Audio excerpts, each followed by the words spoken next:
Donald's birthday wishes. Yeah, I feel like I'm covering a reality show. That's what it feels like. It's funny. Last week, Tina Brown, and I'm not a really big fan of Tina Brown. She put out a piece. She called it the Orange Lotus, kind of like a takeoff on the White Lotus television show, and that's kind of like how the country's being run. But honestly, if you were to write about and propose a script for a television show with all of the drama that's happening right now on a regular basis, it wouldn't fly. Nobody would believe it. I'd be like, this is ridiculous. This is stupid. No one's going to pay attention to this. Anyway, yeah, it's playing out like a reality show. Now, I don't know if that's by design. I've been giving this a lot of thought. Donald Trump did well in the reality show business with The Apprentice, and he understands the need for drama. I just, I kind of long for the days when I long for the days when most of government was done on C-SPAN rather than Bravo. I mean, it's like a Bravo show.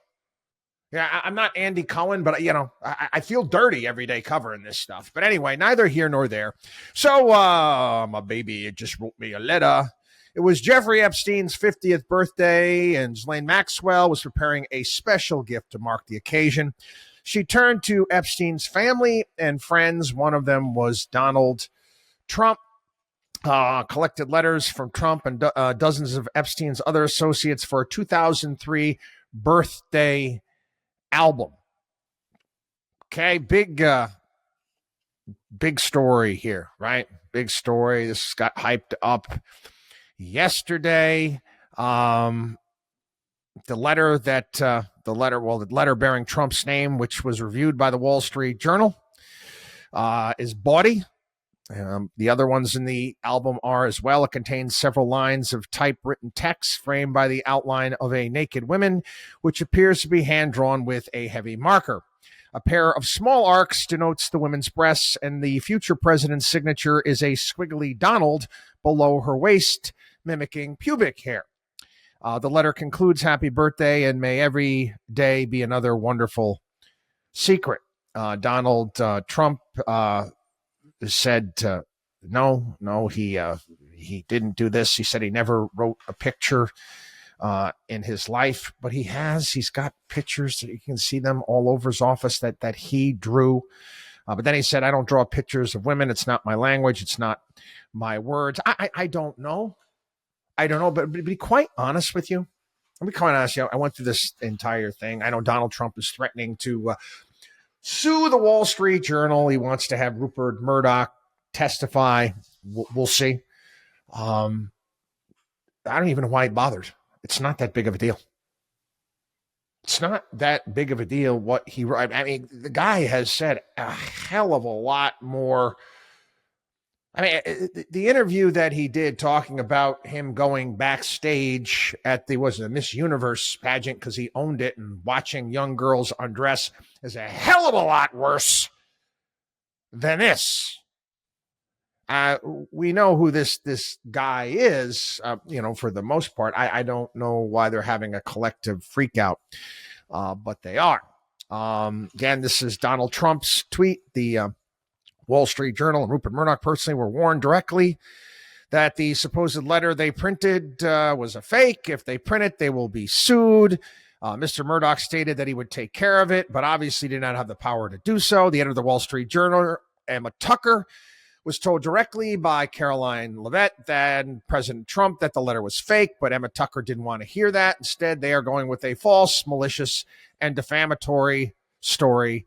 Anyway, Trump will be suing the Wall Street Journal, News Corp, and Mr. Murdoch shortly.